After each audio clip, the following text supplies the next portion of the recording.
So I have another question for you. Are you emotionally involved with chocolate? Do you just love chocolate? Would you like to know why? There's something in this chocolate that's giving you a pleasure sensation. There's over 380 chemicals, but of those 380, there's 3 that mainly create this effect. Let's start from the top.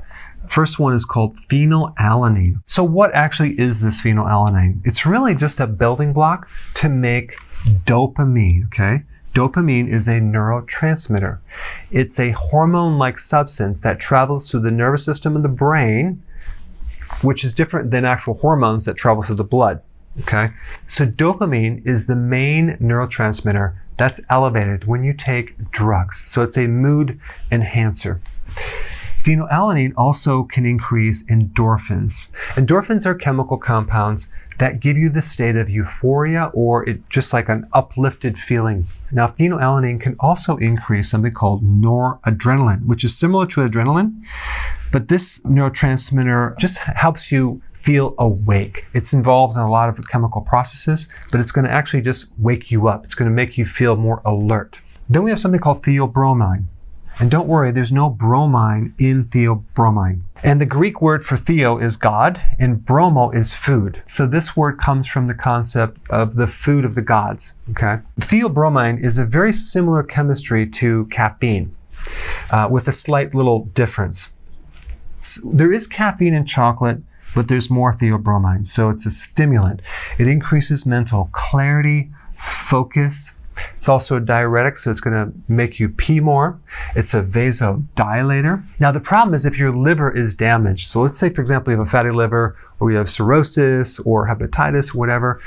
You're not going to have the capacity to rid theobromine, or even caffeine for that matter, out of the liver as fast as you should. So if you're consuming just a little bit of chocolate, let's say later in the day or before you go to bed, you're not going to be able to sleep because the stimulant is going to stay in your body a lot longer.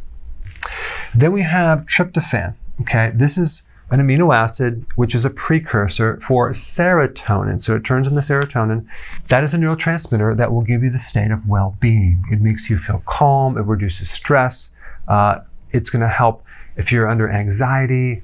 If you're depressed, it'll bring you up.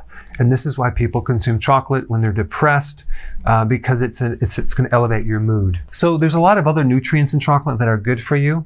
And as long as you're not doing too much of it, I think you're going to be fine. But you just want to make sure you don't consume it too late in the day where it's going to keep you up at night. And of course, I don't need to say this, but if you're new to my channel, I need to say this.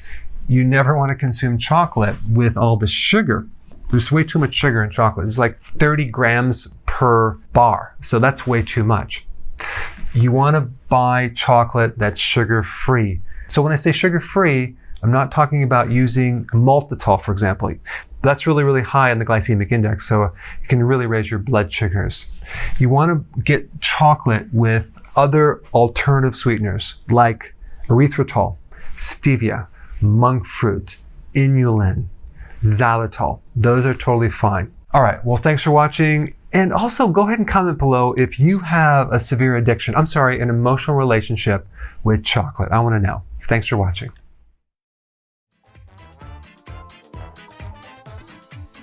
Yeah, you should keep questioning things because sometimes... Jeez. But the real big problem with chocolate is the sugar, okay? So, what? Sorry, I just found a word. What? Endorphins has a H right after the P. Son of a gun. So I have another question. Are you... Oh, shoot, sorry, what? One more word. Vasodilator is actually spelled wrong too. It's V-A-S-O-D-I-L-A-T-O-R. Okay. Hey guys, I'm not sure if you have my app yet, Dr. Berg app. It's totally free. You should download it. Okay, this is what it looks like. You click it. It gives you all sorts of great resources. I have all my YouTube videos on this app. Okay, and it's regularly uploading the most recent ones. All the YouTube videos are also converted to audio versions, okay? So you can use it when you're walking, exercising, driving your car. I have a mini course on there. I'll be putting additional courses. I have a lot of recipes on there. This is new. And also PDF resources. So there's various downloads, PDFs that you can get as well. And if you wouldn't mind, after you download it, check it out, give me your unbiased review and tell me how you like it. I want to know.